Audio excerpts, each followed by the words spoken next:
Today I'd like to show you guys what I think is a fantastic option for anybody looking to put a portable lighting solution on their Panasonic camera bodies. Let's get undone.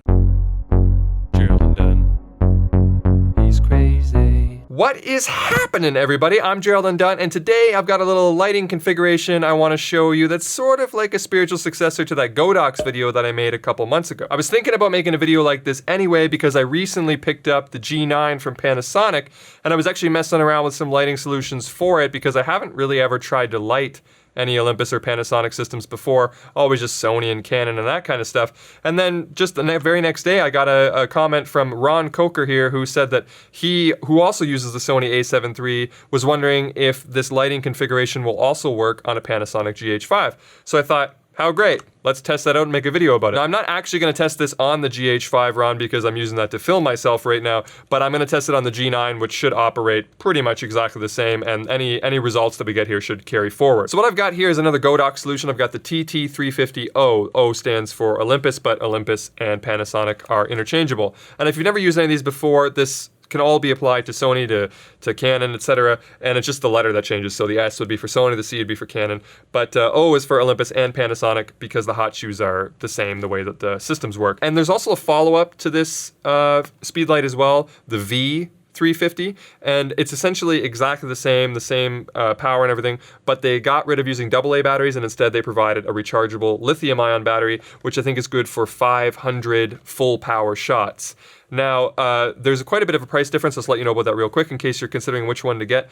This one I think is about $90 US to $120 Canadian, but the V version, and really I think it's just a lithium-ion battery, that's the only real difference, it's $160 US or like $210 Canadian. So it goes up quite a bit, and for that extra bit of money, you could almost get two of these or one of these and like a whole array of envelopes, like maybe, 2 to 3 sets for that price difference. So I think, as much as I like the, rechargeable batteries and that kind of thing, I don't know that it's worth that much of a price jump. I think that GODOX should probably have priced them a little bit better to have the rechargeable battery. But anyway, you got both options, okay?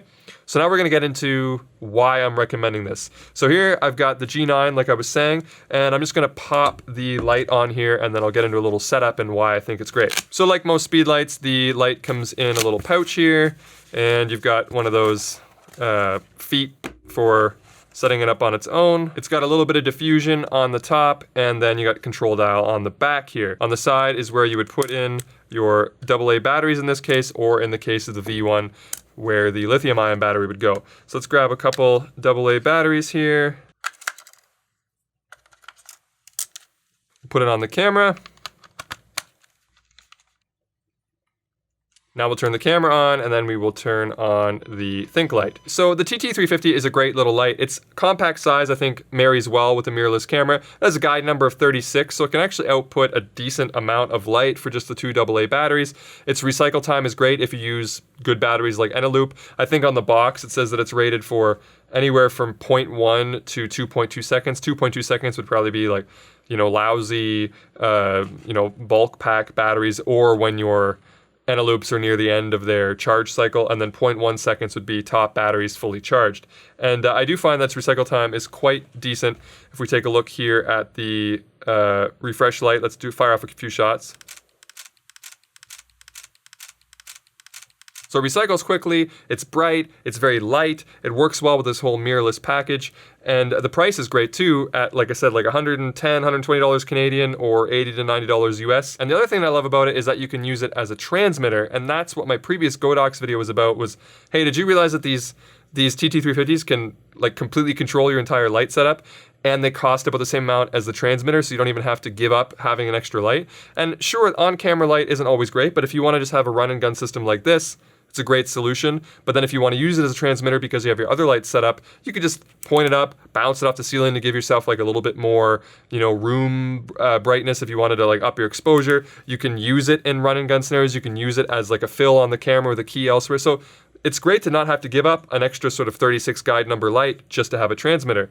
And you'll be able to get 3 separate lines of control transmitting, and I'm gonna show you how to do that now. So what we're gonna do now is we're gonna grab the AD200 here, and this is a great light, by the way, if you aren't familiar with the GODOX line.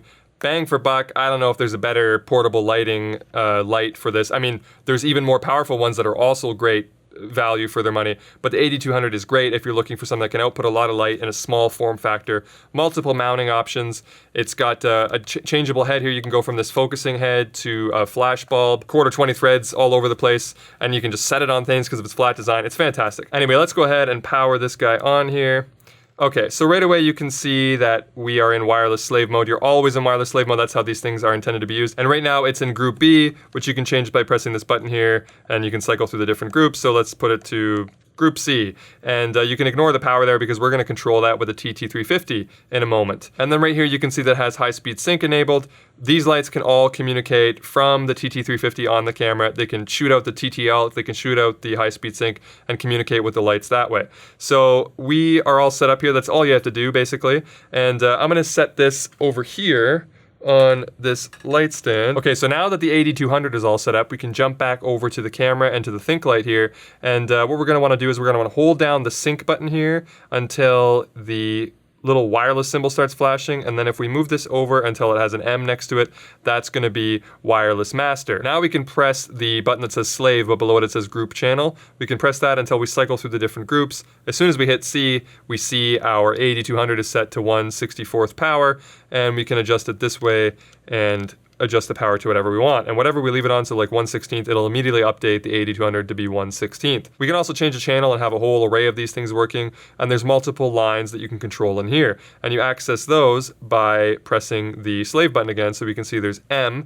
M is for this light, which right now is off, but if we press mode, it can be TTL, it can be manual power that we can set, and that's for the power of the on-camera flash. We can also go through slave again and switch, so that's A, which we don't have any lights set up on A, B, C. So we have 3 different groups that we can control from here as a transmitter, as well as having the light. Now normally the transmitters have like 4 or 5 different groups, so you do get more lines that you can control, but having 3 lines and a light for around the same amount of money I think is pretty great. So now that we have the power set up on there, we're controlling it. If we want to turn on high-speed sync, we can just press sync, and now we have high-speed sync between the two, and like I showed you, you can already have TTL. All right, so that's it. We are configured, and we're controlling this, and we could be controlling multiple lights of this on group C. We could have different ones of different power, A, B, C, and you can do all this for an affordable budget and have like a whole portable, you know, light situation. And I think this is a great option for the Panasonic. And what's great about it is because right now it's great for the Panasonic, but if you want to use it for other systems, maybe you have a Sony, maybe a Canon, maybe you're not sure if you're going to stay on Panasonic, you can not only use different TT350s on your different cameras, which can all control the lights at the same time, which is pretty great. So if I had a Canon here at the same time, I showed all this in my previous video, so at the end of the video and in the description there's going to be links to that. Go check out the other video if you want to know all the crazy stuff you can do with the GODOX stuff. But basically, I could be holding a Canon camera with the TT350C on it in this hand and the Panasonic in this hand and controlling the 8200s with both. It's a great sort of like interchangeable system like that, which is fantastic so that you don't have to get stuck with a whole bunch of lights only for one brand. And then if you want to move to, you want to switch to mirrorless, you want to change different brands, what are you going to do with all your lights? You don't have to have that problem with GODOX. So I love this system. Let's fire off a few shots here. Hopefully you'll be able to see them with the refresh rates, but I'll just give you an idea of the recycle time and how it works. So kind of squint here.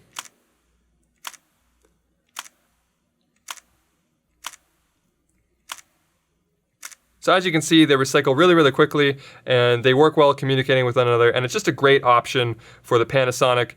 And you can get started here, like I said, with $80 US or $110 Canadian.